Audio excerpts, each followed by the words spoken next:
ദൈവതിരുനാമത്തിന് മഹത്വമുണ്ടാകട്ടെ. ഇവാനിയൻ പ്രയാണത്തിൻ്റെ ഇന്നത്തെ ചിന്ത: എല്ലാറ്റിനും ഉപരിയായി നമുക്ക് ക്രൈസ്തവ സ്നേഹമാണ് ആവശ്യമായിരിക്കുന്നത്.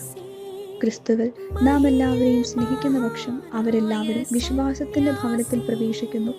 ആ സുദിനം വേഗം വന്നണയും. അതിനായി കഴിയും വിധം നാം പരിശ്രമിക്കുക. ഇന്ന് ജൂലൈ 15 മാർ ഇവാനിയോസ് പിതാവ് നമ്മളോട് സംസാരിക്കാൻ ആഗ്രഹിക്കുന്ന വാക്കുകളാണിത്. എല്ലാവരും ക്രിസ്തുവിൽ ഒന്നാകാൻ മാർ ഇവാനിയോസ് പിതാവ് എത്രമാത്രം ആഗ്രഹിക്കുന്നു എന്ന് നാം തിരിച്ചറിയണം.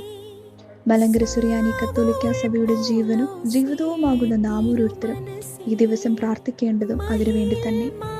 ഒരു ഖബറിടം എന്നെയും നിന്നെയും ഓർമ്മപ്പെടുത്തുന്നത് മനുഷ്യരെ ദൈവത്തിനു വേണ്ടി സ്നേഹിക്കാനും ദൈവത്തിൻ്റെ സത്യത്തിലേക്ക് നയിക്കുവാനുമാണ്.